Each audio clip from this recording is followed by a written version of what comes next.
The information featured in this program is general in nature and therefore should not be relied upon. Guests appearing on the program may have commercial arrangements with some of the companies mentioned. Before making any investment, insurance or financial planning decisions, you should consult a licensed professional who can advise whether your decision is appropriate for you.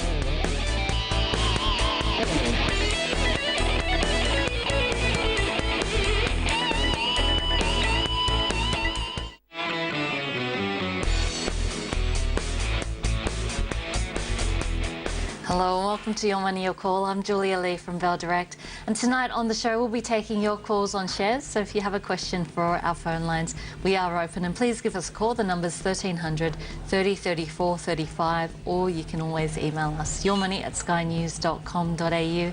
And joining me on the panel tonight, we're lucky to have Evan Lucas from IG Markets and also Fraser McLeod from Morgan Financials. Welcome to the program.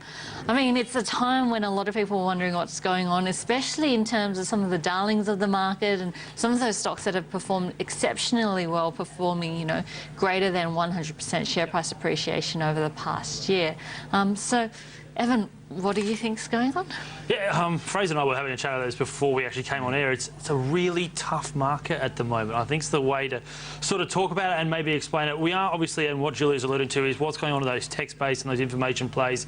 You know, some of the real darlings, REA, Seek, Car Sales, TPG, they're all fantastic companies that you could have got into very, very well over the last 24 months. And they're experiencing pushover from the NASDAQ. And that's certainly coming up. The social media plays of this world, information technology, even the online retailers are having a real trouble over there, as finally, in the first time in 4 years, fundamentals are actually catching up on the market. So we're not talking about macro issues, we're not talking about, you know, Fed tapering, not to taper, when to taper, we're not talking about the ECB or the BOJ, we're actually talking about market fundamentals, and that is certainly coming back to the things like the social media because they are technically overvalued. Okay, so Fraser, I mean, during this time, what are you doing with clients' portfolios? Are you moving them out of some of the more riskier assets, or are you buckling down? What's your view?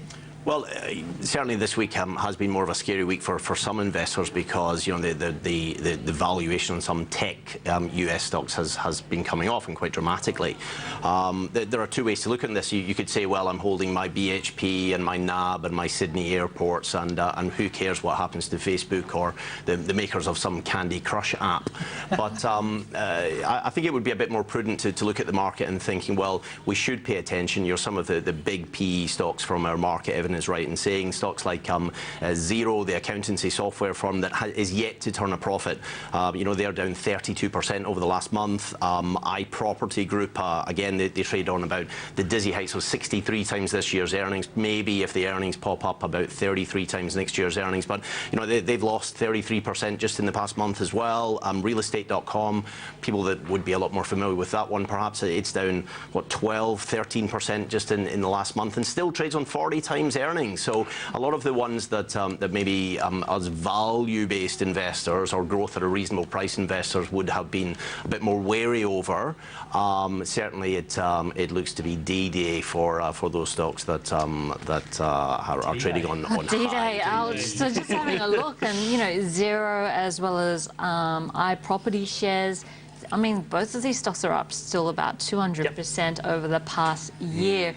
But then over the last 1 week, they're down 20%. So we'll be talking about more of these stocks later on in the show. We do have our first caller on the line, so let's go to Michael from Melbourne. Michael, welcome. What's your question tonight?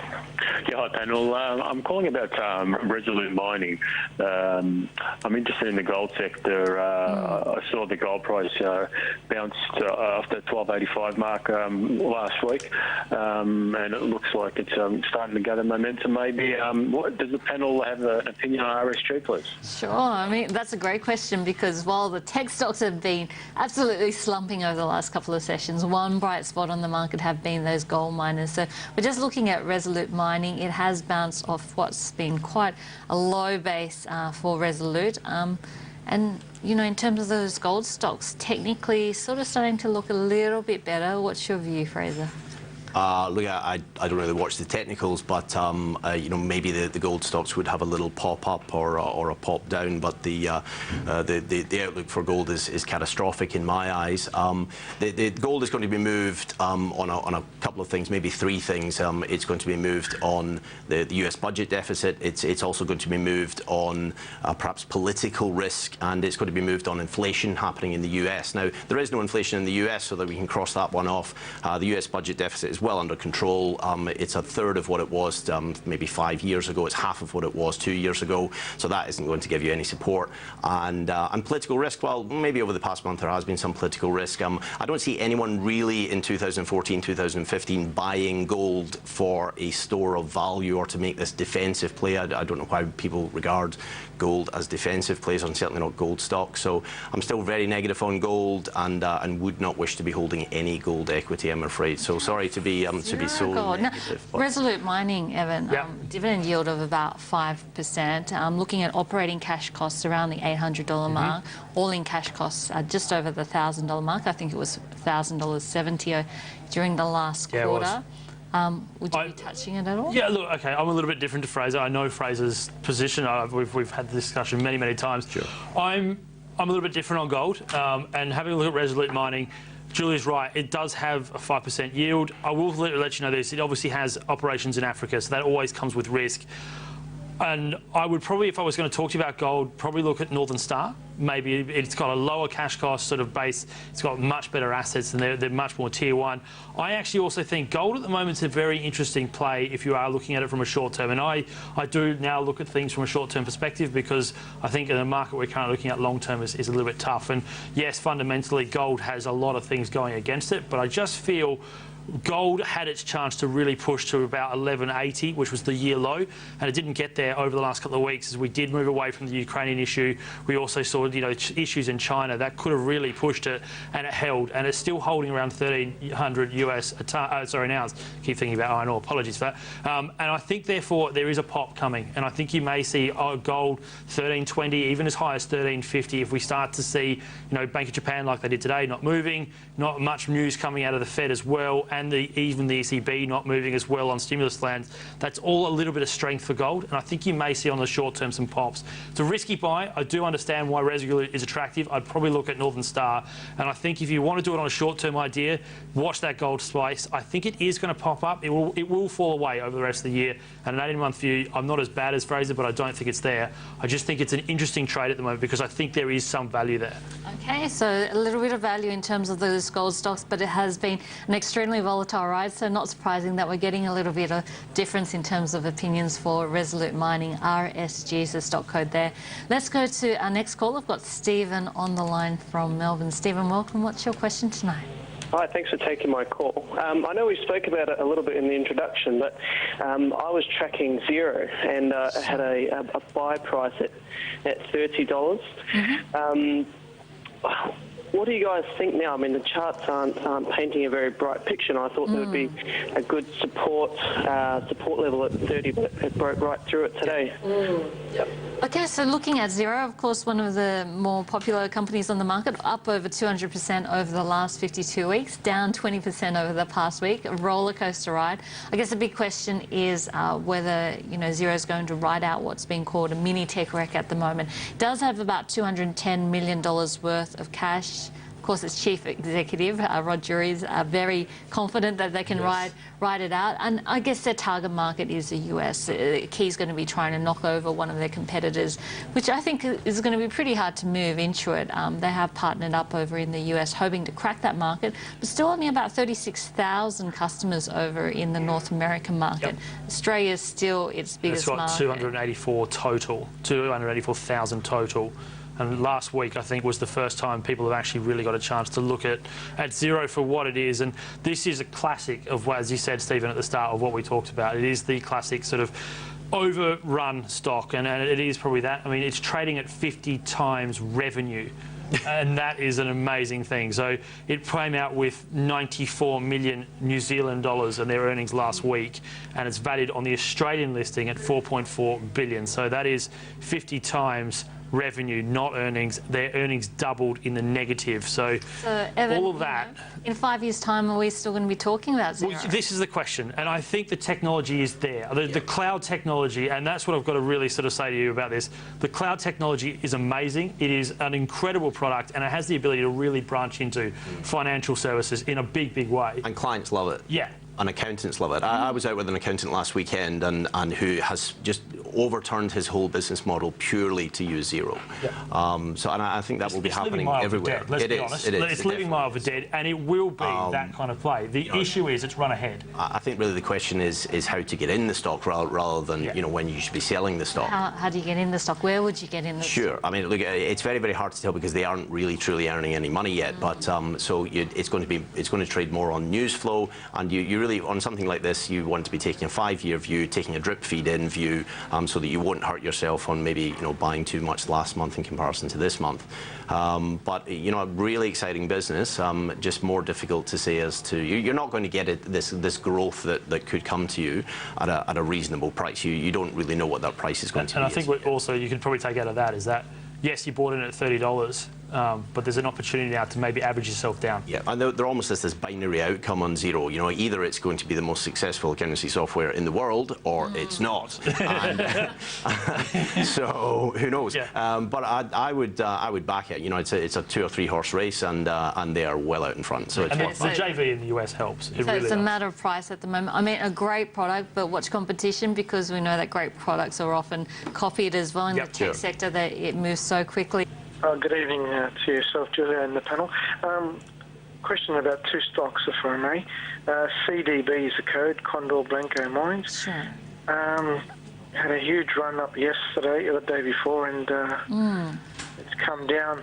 Just wondering if there's if the panel knows if there's something behind what's caused it to run up so high. And second stock was TYK.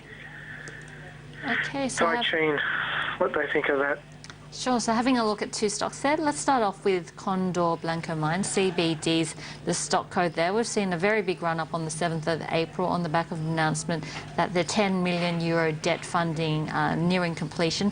We won't spend too much time because it's a very small company. It's $8 million market cap, but I think they're involved in copper in Chile. Copper exploration in Chile. Copper exploration. That move, Michael, is no doubt, as Julia alluded to, it is all on that $10 million euro debt placement. So it obviously got some funding. That's always going to help a stock of that size, and it is tiny. You can also have a look at, normal volume is well and truly in sort of the drip feeding status. So it did get a massive kick up. You're not surprised by the pullback either. You would have seen a lot of people having the chance to actually make a really quick turn of profit, because it did move from 0.05 of 1 cent through 1 cent and back. So that's a huge jump in percentage terms. So that's a really easy trade to make. You can't really base that anything else on with regards to what it's actually doing. So that is what you've come. You've got some news flow. Fraser's already talked about these kind of stocks where news flow is where it's at. It's got that. It then's got profit taking happening to it, and that's basically the only way you can say it. There is nothing in there that would give you a real confidence about the stock. Having a look at the profile, it hasn't made a profit ever. And it's well and truly running at a massive loss. So that's a move off news rather than a move off anything else. Okay, Sorry, so Michael. Just a news flow item. I mean, $8 million market cap company gets $10 million worth of funding, positive news flow, but that's got nothing to do with the underlying company or the fundamentals.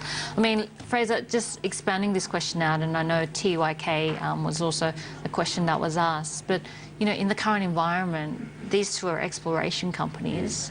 What's your view on exploration companies? Is it time to be putting money in, a little bit of your portfolio? How do you manage positions like that when we're seeing...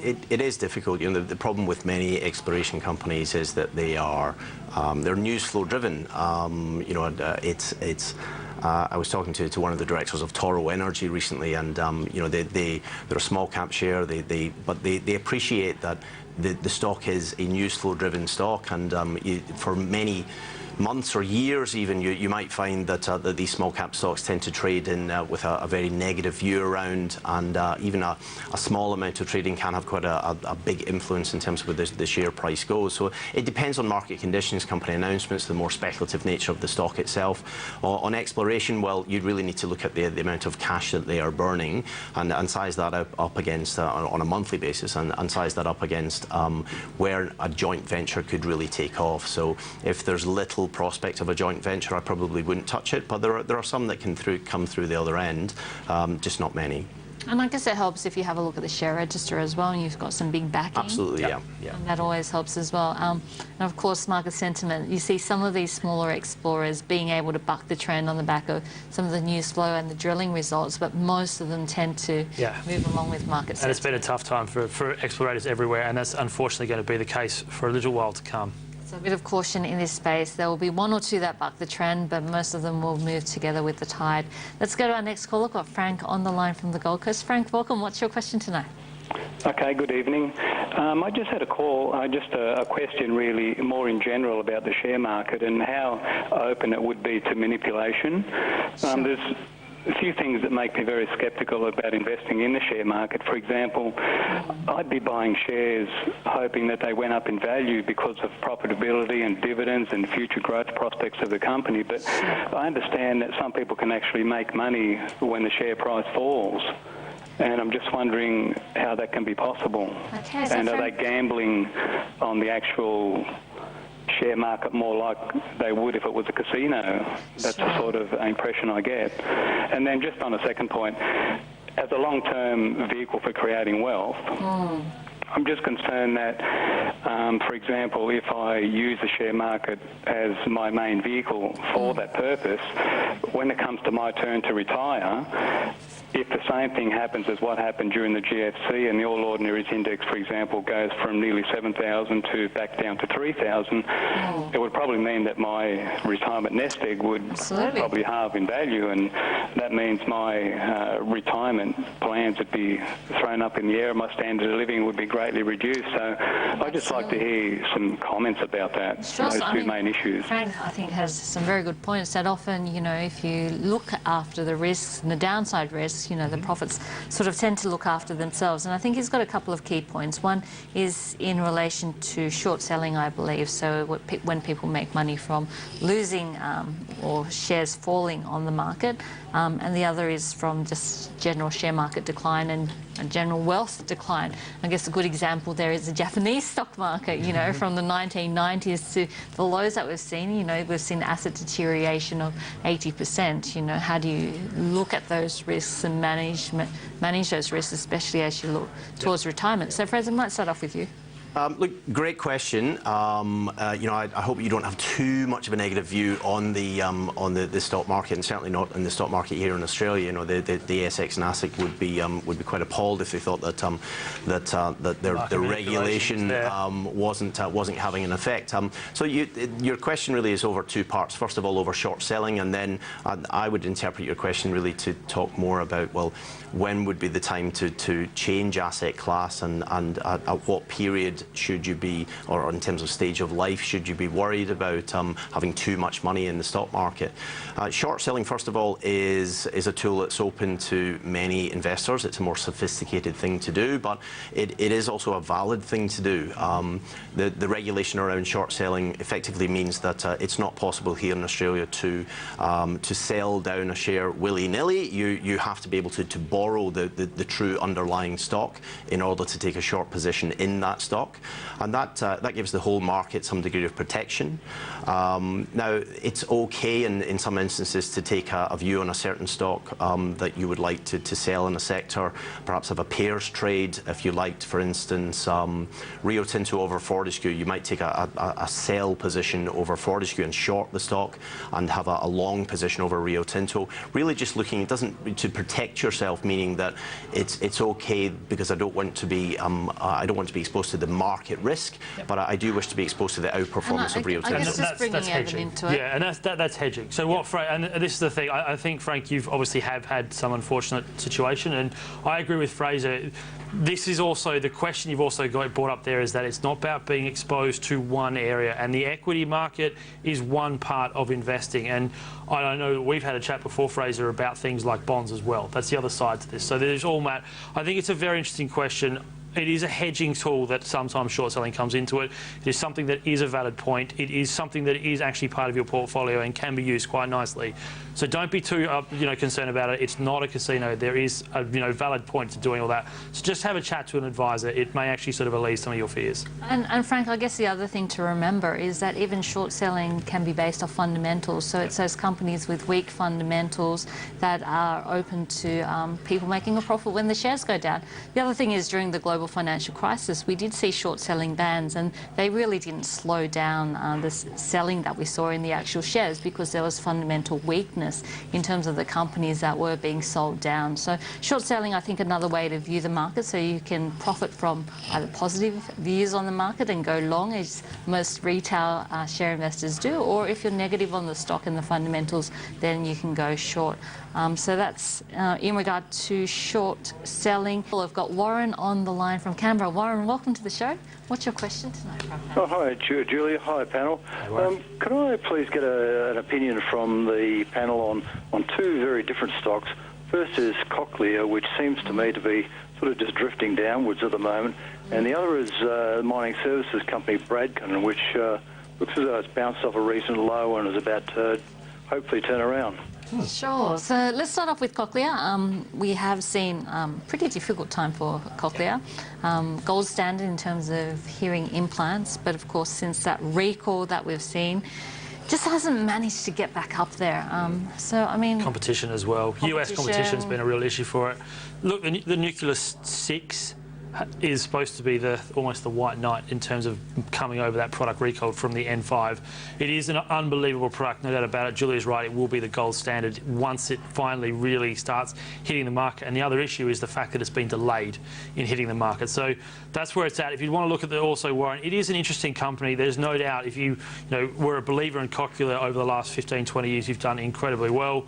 But again, if you look at the valuations and what we started talking about at the start of the show, Cochlear, even with the pullback, is still on the current PE, not the forward one, but the current PE, expensive. It's currently, according to what I have in front of me, 32. Consensus is around about 31.1.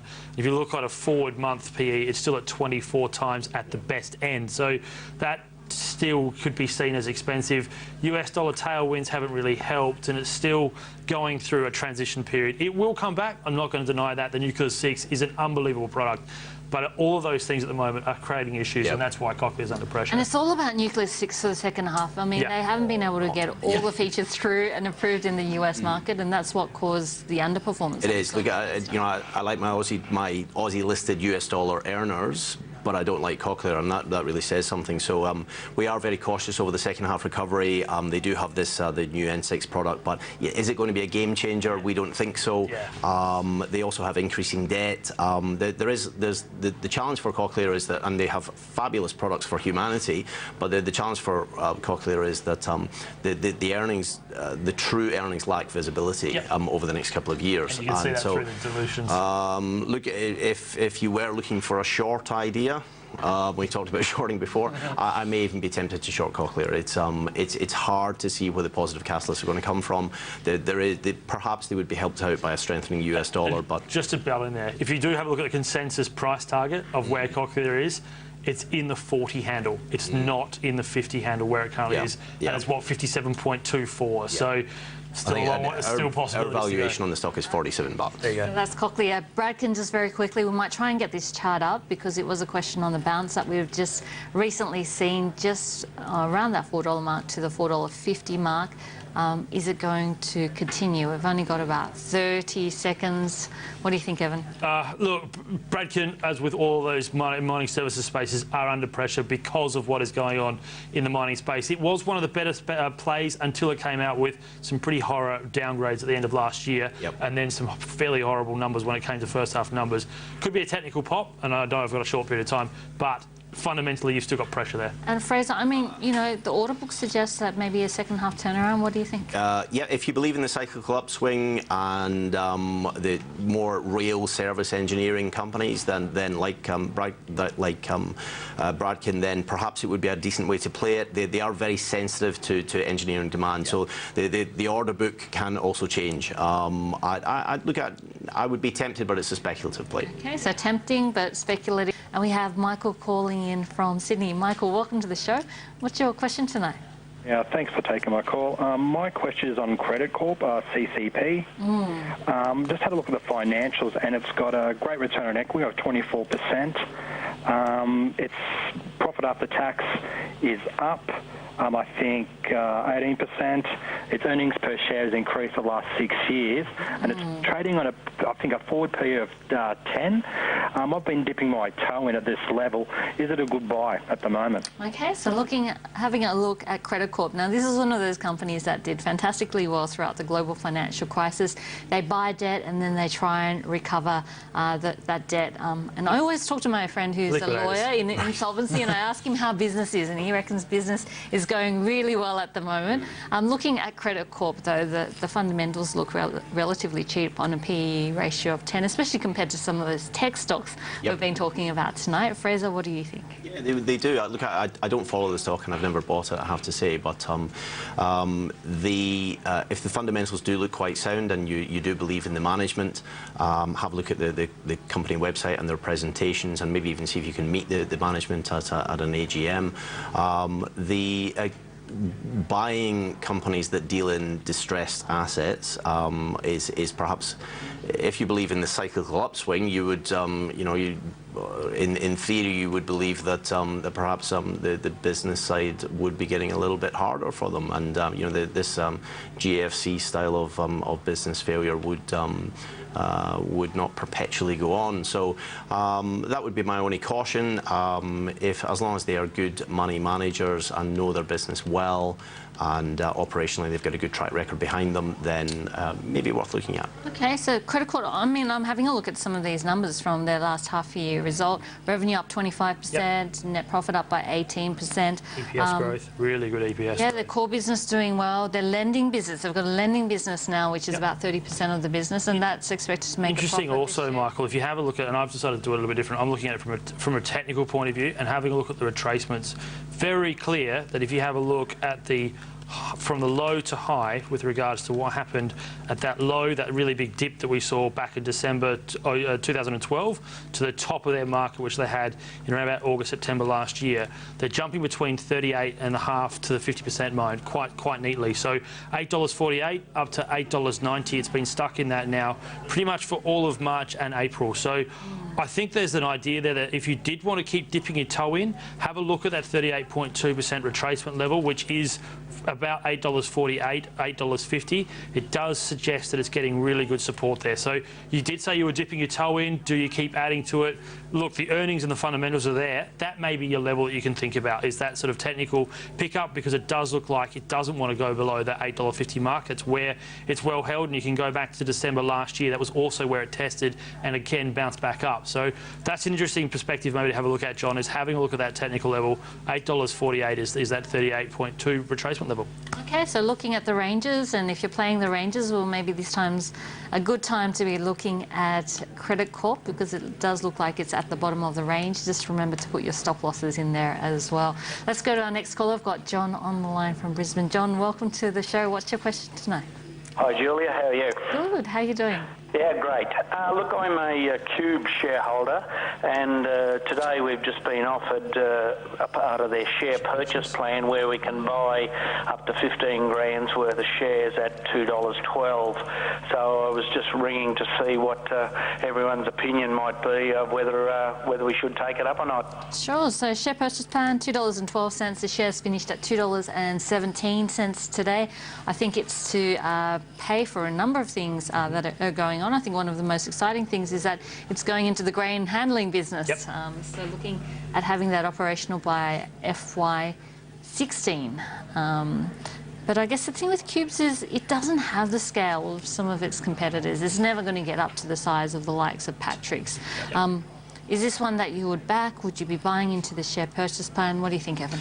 Yeah, interesting, and I agree with Julia. It's a very interesting company. It's certainly done incredibly well since June last year. It does have a very good materials handling business. It does have a very good trucking business. But again, in terms of economies of scale, it probably may be maxing out, and that's, yes, this purchase plan is to certainly help with that expansion. That's certainly there. You are still obviously getting a discount to the current share price, but Again, it's had some very good upward momentum. Once that placement gets done, the question will therefore be asked, has it become accretive with what those programs are looking at, and whether or not that's actually adding benefit to the company. I must admit, I'm fairly neutral on the stock, and the reason for it is, again, it does look like it's topping out around about $2.30, which is where it's got to twice now, September last year and halfway through March this year. That's basically record all-time highs if you have a look at the last sort of 10 years. And for that reason, I'm just a little bit nervous about seeing that next leg up. I understand the share purchases there. Yes, it's probably good to maybe average yourself out in the stock, but I just can't see the growth at the moment. Okay, so would you be participating in the share purchase plan, Evan? Probably not. Oh, so seeing dilution there in terms of the holdings, Fraser, what do you think? Look, you're getting a few cent discount. You don't need to pay your broker, which is good, I suppose. Look, we value the stock at $2.04, so it's around about a fair price that you're paying for it. It trades on maybe 24 times earnings. It pays you a very conservative dividend, not the worst in the world, but I do like the idea of moving into grain handling. I think that agriculture handling over the next few years and over the next decade will be worth an awful lot more. And if you think about it in a way that, say the old QR National, they based their effectively their business on coal handling. It didn't really matter where the coal price went, but these are contracts that are built on volume, and if they can make some good contracts, then they'll make some good money. I like them for a few reasons. And gee, if I held less than say 5% of my portfolio, if I was a private investor, held less than 5% and was using the share purchase plan to top up, well, it wouldn't be a bad thing. Okay, so not a bad thing. It's looking around about fair value at the moment. Nice to see that they are looking at some growth options there with grain handling, diversifying their revenue, and they've also been making some bolt-on acquisitions there as well. So really concentrating on bulking up and looking at some growth. And we have James on the line from Sydney. James, welcome. What's your question tonight? Thank you for taking my call, Julia. Welcome. Some of your panelists have not been very bullish on the resources stocks. I have a substantial holding in BHP. I was just wondering whether I should sell BHP and put the money somewhere else, or wait for the demerger to take place before I decide. Good question coming through from James around BHP. He's got a substantial holding in BHP Billiton, and I guess the question is, whether he should lighten the load in terms of BHP, or wait for the potential demerger. Fraser, we might start off with you. Radio. Although I was negative on gold, I'm certainly not negative on BHP. Now, BHP is still most certainly the lowest risk play you can make on our market. They own fabulous Tier 1 assets. Some of the Tier 2 assets maybe be sold off when they're relying on this potential model of 4 pillars, perhaps 5 pillars with potash. They're unlikely to make a big step up in the dividend until the gearing reduces, and the gearing would reduce obviously if they sell off some of the satellite assets. Now, low-cost iron ore expansion is really the name of the game for BHP, and is certainly underway. Everything's going to plan there. That makes up about 50% of their earnings for this year.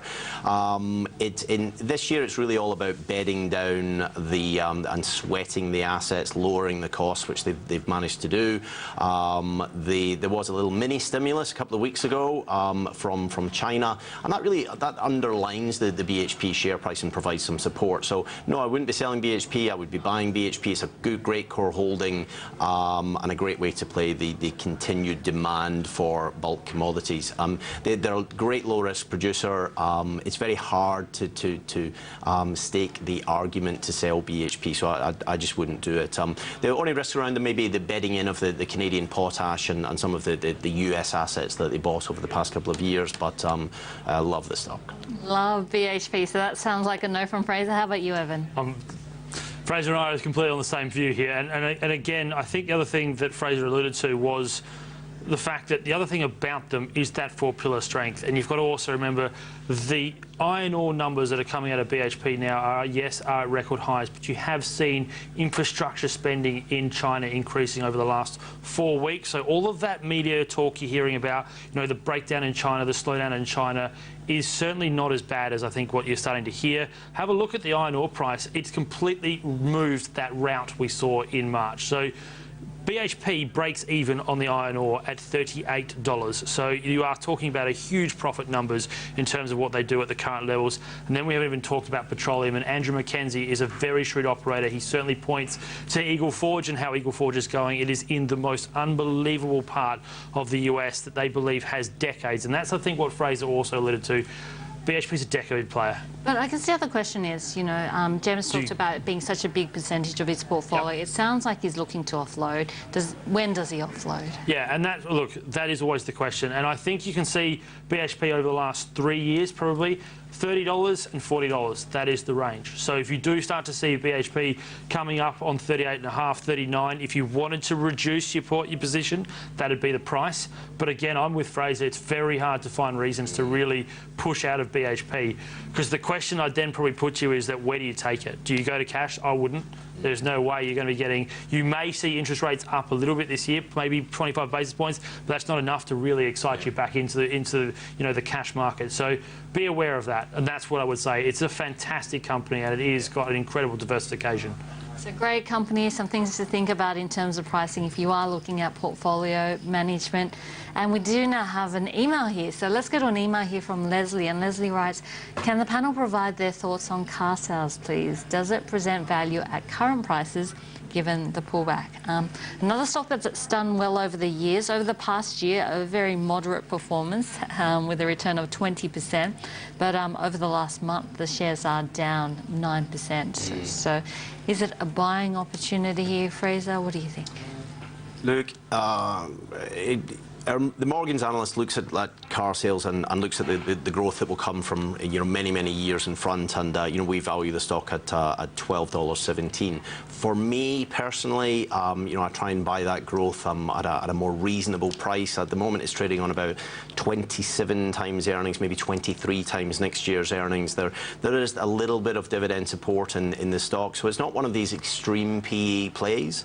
Car sales a great business. They have invested into things like iCar Asia, which could really come off, and a bit more of a risky play, obviously. But look, if you were to chip away, again, it would come down to portfolio weight. I might be tempted if they were to get, say, below $9 when they reached, I think they reached $9 in fairly recent times, back in sort of around Valentine's Day of this year. Then, if you were to see them below $9, I would have a look at buying some. Okay, look at buying below $9. I mean, car sales over the past year, 3 acquisitions. Yep, and I was going to talk about focusing in on Asia. So. Yeah, and Asia is the key, isn't it? And that, the other thing that really big spike up you saw wasn't just the earnings season, it was the 49.9% stake it took in NCAR South Korea. Now, with that advertisement and the way the model of car sales works is that they are subscription and also a user-based model. So they've got 2 revenue streams. This acquisition means that they will basically double the entire sort of market that they have with regards to exposure to car ads. So the South Korean market is so much bigger in terms of the car turnover that it could be a little bit of a difference. And I agree with Fraser. Currently, 27 times earnings, plus the fact that you're seeing the tech pullback in the US. Buying opportunities are coming. I just don't think they're there today. Yeah. And I think that's the way to talk about it, because this will be accretive. It will change their earnings profile quite heavily. They believe it will be accretive in FY15. So that's only, 4 months away from terms of actually starting away. Sorry, a little bit longer than that. Sorry, at the end of June. So it will start to hit in that second half of this year. And that, I think, will be a very, very big difference for how car sales operates, because they are taking that model with them. It's the way REA has built up their share portfolio and their share price because of that new modelling. So that would be the interesting development. The South Korean assets are there. iCar, Fraser already mentioned about. So they are having a good global impact in terms of where they're at. So I quite like them. I just don't think yet is the buy time. Okay, so both panellists liking car sales, just waiting for a bit of a deeper pullback, and really liking that acquisition story, especially that material acquisition of that South Korean company and trying to replicate their business in Australia and their expertise in Australia in another country. Next call, we've got Ben from the Hunter Valley on the line. Ben, welcome to the show. What's your question tonight for our panel? Hi, Julia. You've been a fan. I've been a fan of yours for a long, long time. Thank you. It's lovely to talk to you. My question is on Leighton. I received in the mail. I am a shareholder of Leighton, and I received the Hotchkiss bidder's statement, except the cash offer. I have, a few thousand of these Leightons. I have traded them over years. I've done quite well, but I've got 2,000 that owe me $24 and 3,000 that owe me $30. Wow. But what worries me about this statement that they sent me is that potential reduction in liquidity. And it says once the Hotchkiss, I'm sorry about the pronunciation, shareholding in Leighton reaches 70%, Leighton will be ineligible for inclusion in the S&P ASX indices on the ASX. So what's the story there? It's a really good question coming through from Ben, and I'm sure a lot of other Leighton shareholders are thinking the same thing. We've seen this takeover offer coming through from Hotchkiss, but it's only a partial takeover, and that's so that it doesn't trigger some of the debt clauses, so it needs to renegotiate the debt that's associated with Leighton's. So as a result, you will see a very small amount of Leighton still trading on the ASX. But of course, to be included in any of the benchmark indices, one of the requirements is liquidity. Yep. So, what does it mean if Leighton's isn't going to be, in the benchmark ASX 200 and some of the other indices out there? And that's probably the reason why we've seen a bit of selling in terms of Leighton's. So we'll start off with Fraser. Fraser, what are your thoughts on this?